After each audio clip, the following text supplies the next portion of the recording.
From MTN News, you're watching Montana This Morning. A local school principal, the victim in a Big Sky area avalanche. Coming up, learn how the school district is responding. And get advice from the experts at the Gallatin Avalanche Center about what to watch for in the mountains during this very dangerous time. The Council of Commissioners rejected the Silverbow Tavern Association's request for fees to be waived to bars, casinos, and restaurants. I'm Caitlin Aguiles, and I find out just how the Silverbow Tavern Association feels about the commissioner's decision. 6:30 on this Tuesday. Chet Lehman, Matt Elwell, Holly Brantley with you here. The snow is dwindling. It's kind of calling it in right now. Yeah. Well. That's here on the Four Corners. It's different everywhere. It's done for the day. When we hit about 4:30 and 5 o'clock, those snowflakes were huge. They were monstrous, and they just kind of tapering off. Snow is tapering off, but we still have some issues to deal with on our area roadways. Temperatures right now right into the 20s for most of the area. Light snow falling for parts of the area. That's going to be the case through the morning. That's when we're dealing with the heaviest snowfall throughout the day today during the morning hours. So leave some extra time. Beware that there may be some slick spots out there. Area roads, definitely the pass is dealing with some of the heaviest snow across the area, but it is going to be a slow go once again today. We're going to talk more in depth about what you can expect, including a look at your road report. That's coming up here in just a few minutes. Thank you, Matt. We told you yesterday about a skier killed in an avalanche in Beehive Basin near Big Sky. Yeah, the victim, Bozeman resident, Whittier Elementary School principal Craig Kiddo. Go ahead. That slide triggered around 11:30 in the morning just north of Big Sky, where Kiddo and a friend were split boarding when the avalanche broke. Kiddo was carried about 100 yards down the mountain where he hit a tree, was partially buried. He was flown to Bozeman Health, where he later died of his injuries. Two of Bozeman School District's interim superintendents send word the school district is saddened by the loss and that Kiddo's death will raise many emotions. School counselors are available for any student for any type of assistance, whether they attend Whittier or not. Plus, there are grief and loss resources that are on the Bozeman Parent University homepage. Now, the Gallatin National Forest Avalanche Center investigating the site, but says the snowpack in the region has been particularly weak this season. And also it means limiting your exposure to terrain traps. So terrain traps are areas where the consequences of an avalanche could be elevated due to burial depth or trauma. Areas that we're talking about are gullies where snow could pile up deep, areas where avalanche might run through trees, and trauma is more of a likelihood there. Right now, the avalanche danger rated at moderate in the Gallatin and Madison ranges, considerable in the Bridger range, with more mountain snow on the way. Well, the Gallatin County Sheriff's Office search and rescue team responded to 3 separate calls Sunday. Here's what the commander had to say about the continued concern surrounding avalanches in the area.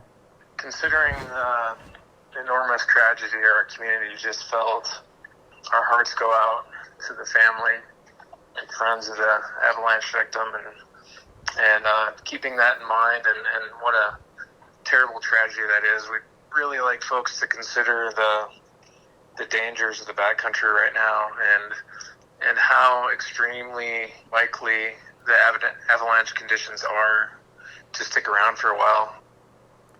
That is very true. 2 snow slides near Cook City over the weekend triggered by snowmobilers, prompting a warning. Experts again with the Gallatin National Forest Avalanche Center say the slides were small but big enough to tumble a rider off a machine. Luckily, no one was hurt. But now experts are looking ahead to changes in the weather, taking into account 2 main factors: recent winds drifting over snowfall, adding stress to snowpack, and a thin layer of snow making existing snowpack weak. So here's what they say to do. With new snow coming this week, that will increase the avalanche danger.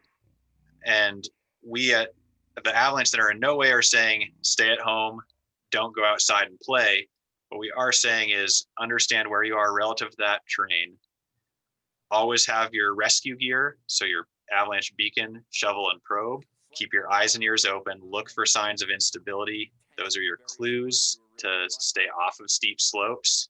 And then finally, we want people to never expose more than one person at a time to steep terrain.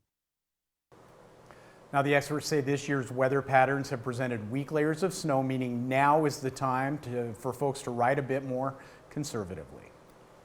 In other local headlines, Butte police are still investigating an armed robbery that happened Saturday afternoon at Elevated Medical Marijuana Shop off Harrison Avenue. Investigators said this suspect entered the business around 3:45 in the afternoon, brandished a handgun, and robbed the store. The suspect was last seen leaving the Super 8 motel in a dark colored vehicle. Anyone with information is asked to call police in Butte at 406-497-1120.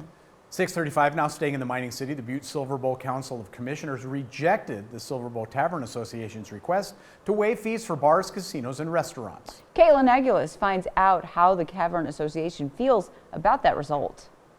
The Council of Commissioners rejected the request by the Silver Bow Tavern Association to waive fees for bars, casinos, and restaurants, citing that the extension of hours was an olive branch. They feel a little bit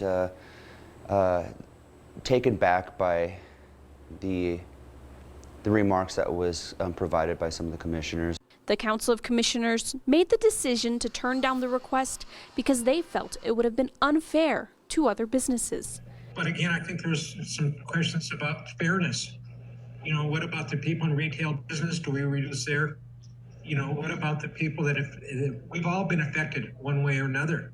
I guess I'm really concerned what we're going to do, the fairness of how do we reduce it for everybody. The pandemic has affected individuals and businesses alike, but Davis says that bars and casinos have been unfairly targeted. Our point is that bars, casinos, restaurants, more importantly bars and casinos, have been categorized or put in this box that, we're the epicenter of the COVID, or we more likely have the ability to contract COVID in our facilities and our venues, which I believe is a little bit grossly unfair.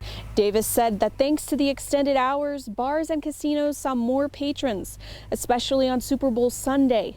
But he also said it wasn't enough. Looking at the full picture of everything, we are still limited on the capability of capturing sales. We're still limited on the hours of operation. We're still not able to fully go till 2 o'clock. In Butte, Caitlin Aguilas, MTN News. Well, gig work has been getting more popular, especially during the pandemic. Yeah, a recent survey from freelance job platform Upwork found 36% of the U.S. workforce did freelance work in the past year. But if you're new to gig work, you may not have a good understanding of how that impacts your taxes. Tax filing is open now, so we want to help you out. You may face a shock with the self-employment tax rate for 2020. It's 15.3% on the first $137,700 of net income. This is not the same as income tax. You can help offset this by claiming your expenses. If you haven't been tracking them since you started gig work, you can try to reconstruct them. A lot of times you can go to bank records, look at your credit card statements. If you have a glove box full of receipts, it's not a fun process, but you can reconstruct a lot of those expenses. Likewise with your mileage, you may be able to reconstruct those. And if you're working for a platform, make sure you check and see what they might have tracked for you or on your behalf. Now, if you're a W-2 employee working from home, you're not eligible to deduct expenses that are not reimbursed by your employer, but gig workers can deduct home office expenses. Home office deductions for small business owners, including folks that are maybe working in a gig space where they do work from home. That your home office space has to be used both continually and exclusively for business to be able to deduct some of those expenses. Another question that's going to come up is what forms to fill out. You may have received a 1099-K or a 1099-NEC, or you may not have received anything. If you don't get a 1099 of any type, that income is still taxable. So again, it goes back to record keeping. If you didn't get a 1099, those platforms should have a good account statement showing the payments you received during the year. So that's going to be your backup. You're going to use that to prepare your return, and you're going to keep that to substantiate your income should your state or the IRS have any questions. Now, 2 ways to get a faster tax refund are filing electronically and making sure you're avoiding any mistakes on your taxes. Now, you may be more likely to make mistakes if you're in a new tax situation, so this could be the year to get some help from a professional. there are virtual options if you're not comfortable doing it in person. That's one of those things I had to deal with for a while I was doing radio play-by-play for different radio stations and that. I just kept track of my own stuff all the time. I know a lot of people going through that right now, and it is a headache. Yep. Oh, it can be a challenge. I mean, tax season's always a headache, right? Right. Sorry. Well, coming up on Montana this morning, if you're looking for love during the pandemic, you might want to be extra careful. After the break, find out how romance scams are way up. But first, let's check in with Gail King to see what's coming up at 7 o'clock on CBS This Morning. Good morning to you. Ahead on CBS This Morning, millions are without power as a deadly winter storm barrels across the country. The mayor of Austin, Texas, joins us with how his city is doing with Arctic-like conditions. It is freezing there. Plus, we'll tell you what to expect next from the storm. And New York Governor, that's Andrew Cuomo, is under fire for his handling of COVID deaths in nursing homes. The governor has denied any wrongdoing. Why a relative of someone who dies disagrees with that. And the Congressional Black Caucus is turning 50. Wow, how a small group of newcomers and outsiders created one of the most influential congressional groups of the last half century. We'll see you 7 o'clock on the dot.